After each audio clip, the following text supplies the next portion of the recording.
ملیحہ نے پلٹ کر اسے دیکھا تو گوہر اس کے پاس آ گئی۔ اور اتنی ٹھنڈ میں تم ٹیرس پر کیا کر رہی ہو؟ چاند کو دیکھ رہی ہوں، اس نے کہا۔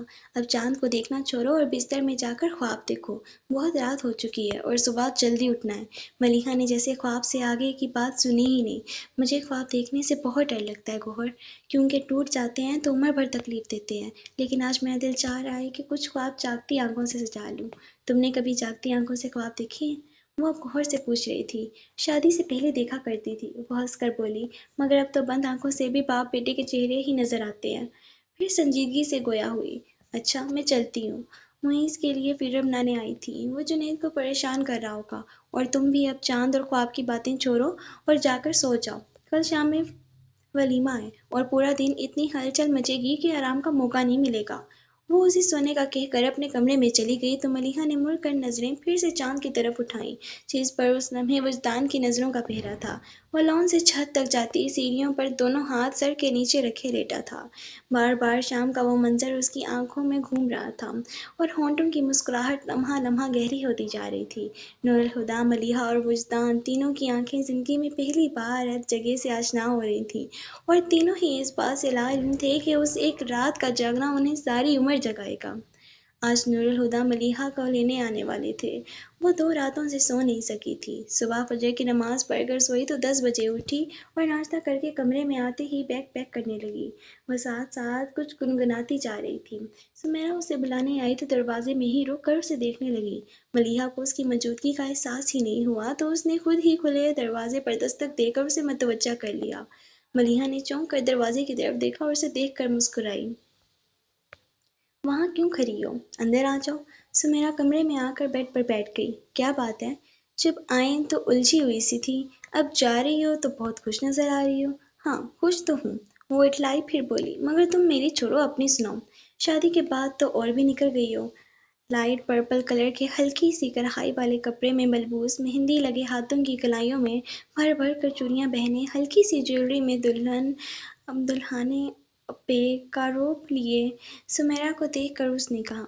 جواباً سمیرا نے اسے گہری نظر سے دیکھا۔ میرا نکھار تو شادی کی وجہ سے ہے، مگر تم کیوں کھلی جا رہی ہو؟ سمیرا نے کچھ فاصلے پر بیٹھی کپڑے طے کرتی ملیحہ کے تھوڑی کے نیچے ہاتھ رکھ کر اس کا چہرہ اوپر اٹھایا، جس کے گالوں کی سرخیاں اور بھی گلابی ہو رہی تھیں۔ ملیحہ نے اس کے ہاتھ اپنے ہاتھوں میں لے کر جذب سے کہا، محبت سے؟ کیا؟ سمیرا اچھل ہی تو پڑی۔ ملیحہ نے کھلکھلا کر ہنستے ہوئے کہا، ہاں، اگر محبت ہونے سے پہلے مجھے پتہ چل جاتا کہ محبت اتنا خوبصورت احساس ہے تو کبھی پہروں محبت ہو جانے کے خیال سے خوفزدہ نہ رہتی، مگر اظہار تو اب بھی مشکل لگتا ہے۔ مگر محبت ہوئی کس سے ہے؟ کیا نور الہدیٰ سے؟ پوچھنے کے ساتھ ہی اس نے اندازہ بھی لگایا۔ اس کے غلط اندازے پر وہ سست ہو کر بولی، ان سے محبت ہوئی تو زمانے بیت گئے، اب تو یہ بھی یاد نہیں کہ کب ہوئی تھی، مگر وجدان کا نام نہ لے سکی تو چپ ہو کر یوں ہی بیڈ شیٹ کی اندیکھی شکنیں دور کرنے لگی۔ سمیرا نے اس کے لہجے کو سمجھا نہیں، اس کے لفظوں کو اپنے انداز کی تصدیق سمجھ کر چھیڑنے کے سے انداز میں بولی، لگتا ہے انہیں بھی تم سے محبت ہے، کل ولیمہ ہوا اور آج لینے آ پہنچے، ایک دن مزید تمہارے بغیر رہ نہیں سکے۔ ہادی بھائی آ گئے ہیں؟ نور الہدیٰ کے آنے کا سن کر اس نے پھر اور کسی طرف دھیان ہی نہیں دیا اور سب کچھ چھوڑ چھاڑ کر نیچے بھاگی چلی آئی۔ اسے آتا دیکھ کر منیر حسن کی کسی بات کا جواب دیتے نور الہدیٰ نہ صرف چپ ہو گئے بلکہ بے دہانی میں ہی کھڑے بھی ہو گئے۔ ملیحہ اسی تیزی سے ان کی طرف بھری۔ اس کی رفتار دیکھ کر نور الہدیٰ کے ساتھ ہی صوفے پر بیٹھے آفاق کو خدشہ ہوا کہ وہ سیدھی ان کے گلے لگ جائے گی۔ نور الہدیٰ بھی اس کی تیزی پر بوکھلا گئے تھے، پر ان سے 2 قدم کے فاصلے پر ملیحہ نے اچانک ہی بریک لگا لی۔ اپنی غیر ارادی حرکت پر وہ شرمندہ ہو گئی تھی، اسی لیے کچھ بول بھی نہیں پائی اور نور الہدیٰ نے اس کے بولنے کا انتظار بھی نہیں کیا۔ انہوں نے اس کے سر پر ہاتھ رکھا اور پوچھا، کیسی ہو؟ ٹھیک ہوں، آپ کیسے ہیں اور بابا جان کا کیا خیال ہے؟ میں ٹھیک ہوں اور بابا جان کا حال بھی بہتر ہے۔ پھر اسے کھڑے دیکھ کر کہنے لگے، بیٹھ جاؤ، اور وہ فوراً بیٹھ گئی۔ نور الہدیٰ بھی واپس اپنی جگہ بیٹھتے بولے، جی ماموں جان، آپ کیا کہہ رہے تھے؟ اور ان کی بات چیت کا سلسلہ جہاں سے منقطع ہوا تھا وہیں سے جڑ گیا۔ دوپہر کے کھانے کے بعد وہ اپنا بیگ لینے کمرے میں آئی تو ایک دم سے وجدان کا خیال آ گیا۔ اتنے دنوں سے وہ یہی تھا، پر آج صبح سے نظر ہی نہیں آیا تھا۔ وہ بیگ لیے نیچے آ گئی۔ نور الہدیٰ سب سے رخصت لے کر اس کا بیگ اٹھایا، آفاق کے ساتھ گیٹ سے نکل گئے۔ سب سے ملتی وہ سمیرا تک آئی۔ سمیرا پل بھر کو اس کے گلے لگ کر بولی اللہ حافظ۔ ارے یہ کیا طریقہ ہے؟ ملیحہ اچنبھے سے بولی تو اس نے کہا طریقہ تو بالکل صحیح ہے لیکن تمہیں اعتراض کیا ہے؟ ویسے تو میں جب بھی آتی تھی تو جاتے وقت تم کیسے روکتی تھی؟ تھوڑی دیر ٹھہر جاؤ، اچھا شام کو چلی جانا، اور آج کتنے آرام سے مجھے بھیج رہی ہو ایک بار بھی نہیں روکا کیونکہ میں جانتی ہوں آج میرے روکنے سے تم نہیں رکو گی۔ اس کے روٹھے پن کے جواب میں سمیرا شوخی سے بولی، پر وہ سادگی سے کہنے لگی ٹھیک کہہ رہی ہو، مجھے بہت دن ہو گئے اب اور نہیں رک سکتی۔ پھر اللہ حافظ کہہ کر گیٹ کی طرف جانے لگی۔ اسی وقت وجدان اندر آیا تھا۔ اس نے ملیحہ کو دیکھا، پھر پیچھے کھڑے سب لوگوں کو۔ آپ جا رہی ہیں؟ پہلی بار وہ سب کی موجودگی میں اس سے براہ راست مخاطب ہوا تھا۔ ہاں، اس نے کہا۔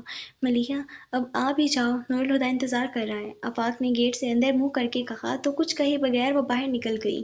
میری خاطر جھوٹ بولتے بولتے مجھ سے بھی جھوٹ بولنا سیکھ گئے ہم۔ کار کی خاموشی میں ملیحہ کی خفگی بھری آواز سنائی دی تھی۔ وہ اس کی طرف مڑے اور کوئی وضاحت مانگے بغیر بولے آئی ایم سوری۔ ملیحہ نے ان پر ایک خفا سی نگاہ ڈالی اور منہ پھیر لیا۔ اس کی خاموشی کو محسوس کر کے وہ پھر بولے ملیحہ میں معافی مانگ رہا ہوں نا۔ معافی مانگنے کی نوبت ہی کیوں آئی؟ وہ یوں ہی رخ موڑے بولی، پھر ان کی طرف دیکھتے ہوئے کہا جانتے ہیں میں نے آپ کا کتنا انتظار کیا تھا؟ جانتا ہوں، وہ ہلکے سے مسکرائے۔ پھر آئے کیوں نہیں؟ کبھی کبھی یہ احساس بہت سکون دیتا ہے کہ کوئی آپ کے انتظار میں بے چین ہے۔ ملیحہ نے سر جھکا کر دھیمی سی مسکراہٹ کے ساتھ کہا صحیح کہہ رہے ہیں۔ پھر اپنی بات کہہ کر منہ پھیرے کھڑکی سے باہر دیکھنے لگی تھی۔ نور الہدیٰ نے ڈیش بورڈ سے ایک انویلپ اٹھا کر اس کی طرف بڑھایا۔ ملیحہ نے ان کے ہاتھ کی طرف دیکھا، پھر انویلپ میں رکھا کاغذ نکال کر پڑھنے لگی۔ وہ جیسے جیسے پڑھتی گئی اس کے چہرے پر جوش کے آثار نظر آنے لگے۔ آخر وہ ان کا بازو دبوچ کر زور سے بولی مجھے یقین نہیں آ رہا ہادی بھائی، جب مجھے پتہ چلا کہ آرٹ کونسل نے مصوروں کے لیے ایگزیبیشن ارینج کرنا چاہتے ہیں تو میں نے مذاق مذاق میں ہی اپلائی کر دیا، پر میرا سلیکشن ہو گیا ہے۔ واقعی وہ بہت دل سے حیران ہوئی۔ ہاں، اور پتہ ہے اس میں لکھا ہے کہ وہ لیٹر میں سے کچھ پڑھتے ہوئے ایک دم ہی چپ ہو گئی۔ اسے خیال آیا کہ جب اس نے انویلپ میں سے لیٹر نکالا تھا تو وہ کھلا ہوا تھا۔ وہ مشکوک سے انداز میں بولی ہادی بھائی یہ انویلپ آپ نے کھولا تھا؟ اب وہ مزید ایکٹنگ کا ارادہ چھوڑ کر ہنستے ہوئے بولا سوری اگین ہادی بھائی، میں آپ کو سرپرائز دینا چاہتی تھی، اسی لیے آپ کو اور بابا جان کو نہیں بتایا تھا۔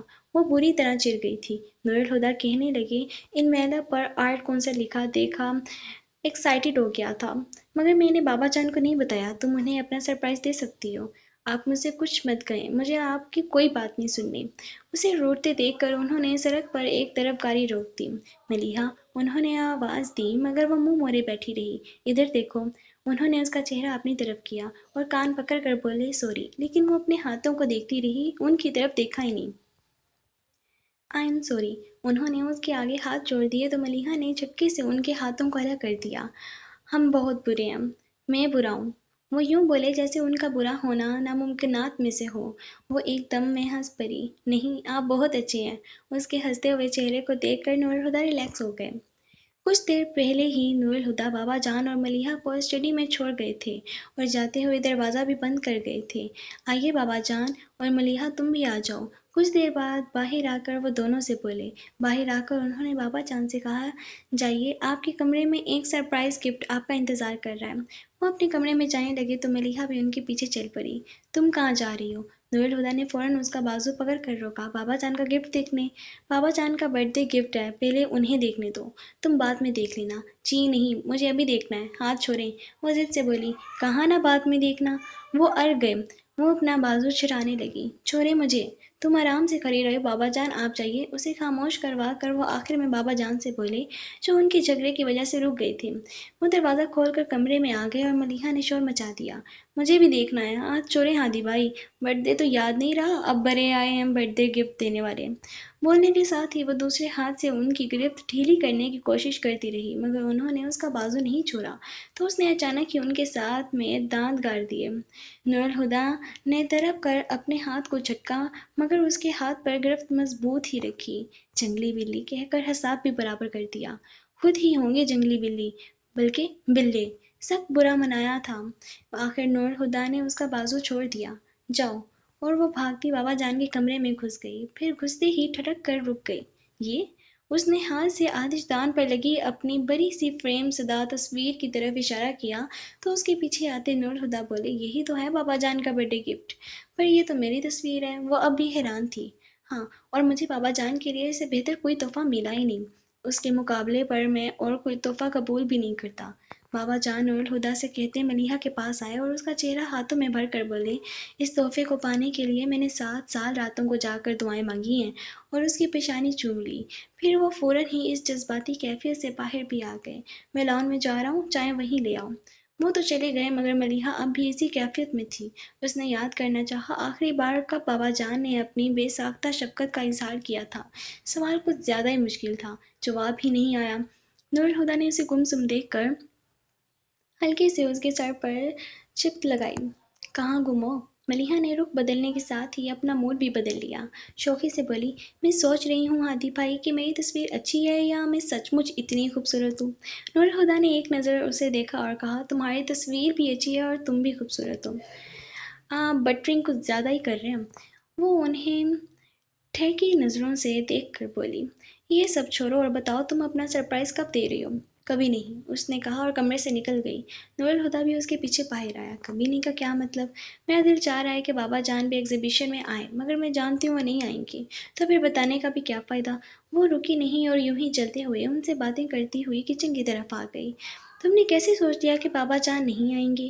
بس میں جانتی ہوں، بیکار اندازے مت لگاؤ، انہوں نے اسے ڈانٹ دیا۔ پھر اس کی صورت دیکھ کر پیار سے بولے، پریشان کیوں ہوتی ہو؟ اگر انہوں نے منع بھی کر دیا تو میں انہیں منا لوں گا۔ آپ مناتے کہاں ہیں؟ آپ تو دھاندلی کرتے ہیں۔ اس نے بچے کی طرح منہ بنایا تو وہ روب سے بولے، میں جو بھی کروں، مگر تم آج ہی بابا جان کو ایگزیبیشن کے بارے میں بتاؤ گی، نہیں تو میں بتا دوں گا۔ بس ایک ہی ہفتہ رہ گیا ہے، ہادی بھائی بابا منع کر دیں گے۔ اس نے پھر وہی بات دہرائی تو نور الہدیٰ جھنجھلا گئی۔ ایک تو تمہاری سوئی کہیں اٹک جاتی ہے، اب جاؤ ذرا چائے کا بندوبست کرو، اور چائے خود ہی بنانا، تمہارا چہیتا بہادر تو جوشاندہ سامنے رکھ دیتا ہے۔ وہ ہونٹ کاٹتی کچن میں چلی گئی تو وہ بھی باہر لان میں آ گئے۔ کچھ خاص خبر چھپی ہے؟ چیئر پر بیٹھتے ہوئے انہوں نے شام کا اخبار دیکھتے بابا جان سے پوچھا۔ خود ہی دیکھ لو۔ انہوں نے اخبار نور الہدیٰ کی طرف بڑھایا جیسے پکڑنے کے لیے۔ نور الہدیٰ نے ہاتھوں میں نہیں اٹھایا اور کہا، ذرا دیر میں چائے آنے والی ہے، اور ملیحہ کہتی ہے کھانے پینے کے وقت اخبار نہیں پڑھنا چاہیے، وہ ختم ہو جاتی ہے۔ بہت مانتے ہوئے اس کی اخبار والا ہاتھ نیچے کرتے ہوئے وہ بولے تو نور الہدیٰ نے مسکرا کر سر جھکا دیا۔ تمہیں ملیحہ کیسی لگتی ہے؟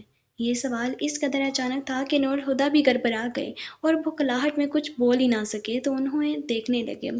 میں نے پہلے کبھی اس طرح نہیں سوچا تھا، مگر کچھ دن پہلے یہ خیال میرے ذہن میں آیا کہ کیوں نہ تم دونوں کی شادی کر دی جائے۔ بابا جان نے دھماکہ ہی کر دیا تھا۔ نور الہدیٰ تو پہلے گڑبڑائے ہوئے تھے، اب تو بالکل ہی سٹپٹا گئے۔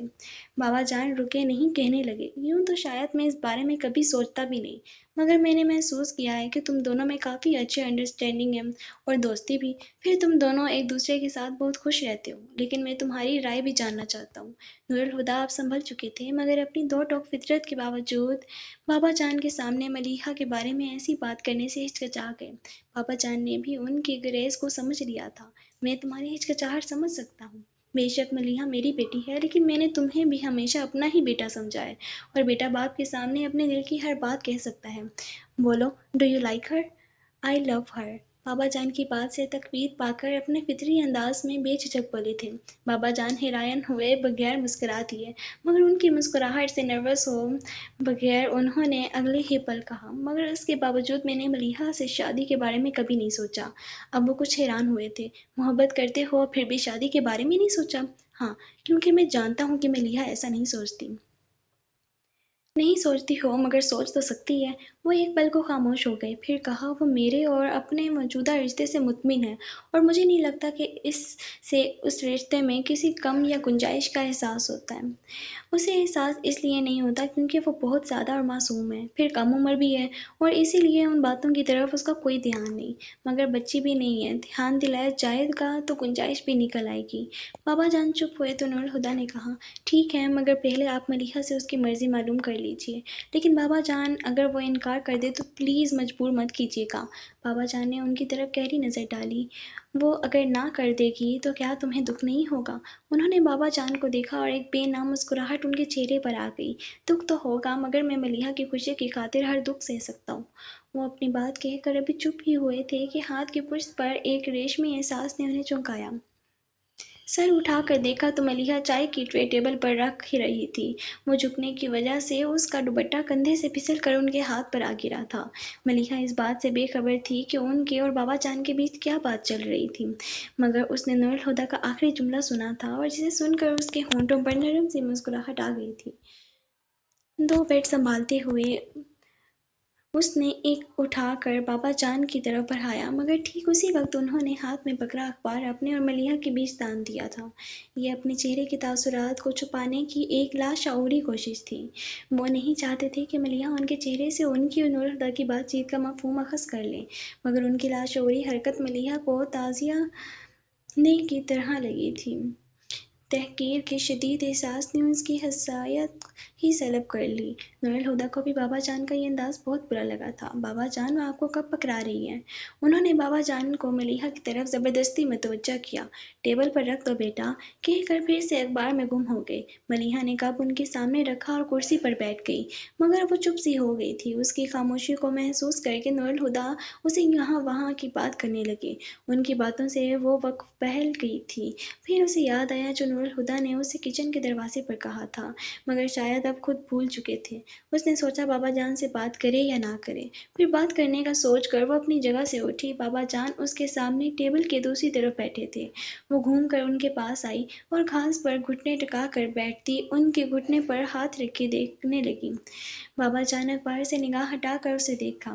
بابا جان، آرٹ کونسل نوآموز مزدوروں کی پینٹنگز کی نمائش کروا رہی ہے۔ میں نے بھی اپنا نام دیا تھا اور پتہ ہے میرا سلیکشن بھی ہو گیا ہے۔ 17 دسمبر سے 3 دن کی نمائش ہے، آپ آئیں گے نا؟ جوش میں بولتے اس نے آخری جملہ عاجزی سے ادا کیا تھا۔ تم جانتی ہو کہ بھیڑ بھاڑ والی جگہوں پر جانا مجھے پسند نہیں ہے، مگر تھوڑی دیر کو آ سکتے ہیں نا بابا جان؟ یہ میری پہلی ایگزیبیشن ہے اور اسی بہانے سے آپ میری پینٹنگز بھی دیکھ لیں گے۔ جانتے ہیں اس بار میں نے اسٹل لائف اور لینڈ اسکیپنگ کے علاوہ ایکسیپشن بھی بنائے ہیں، اور کیلی گرافی تو میں نے پہلی بار کی ہے۔ پچھلے مہینے میں نے اتنے سارے کینوس بنائے، لیکن آپ نے ابھی تک ان میں سے کوئی بھی نہیں دیکھا۔ اگر دکھانا مقصود ہے تو آج ایک نشست تمہارے کمرے میں رکھ لیتے ہیں، لیکن میں ایگزیبیشن میں نہیں آ پاؤں گا۔ آرمی لائف کے دوران بھی پرہجوم جگہوں پر جانا مجھے پسند نہیں تھا، اور اب تو میں ریٹائرڈ لائف گزارتے محدود ہو گیا ہوں۔ اینی وے، بیسٹ آف لک۔ وہ اپنی بات کہہ کر اٹھے اور اندر چلی گئے۔ ملیحہ کی آنکھوں میں کچھ چبھنے لگا تھا۔ ایسے میں اپنے ہاتھ کی نشست پر نور الہدیٰ کے مہربان ہاتھ کے لمس کو محسوس کر کے اس لگا وہ رو پڑے گی، اور وہ رونا نہیں چاہتی تھی، اس لیے ان کی طرف دیکھے بغیر اپنے کمرے میں آ گئی۔ سو آج کے لیے اتنا ہی، باقی نیکسٹ پارٹ دیکھنے کے لیے میرے چینل کو سبسکرائب کریں، لائک کریں اور شیئر کریں، اور اگر آپ لوگ چاہتے ہیں کہ میں ایسے کہ اور ناولز بھی لکھوں تو آپ پلیز میرے اس چینل پہ آ کے میری ویڈیوز کو دیکھیں، تاکہ مجھے اور زیادہ موٹیویشن ملے۔ اللہ حافظ۔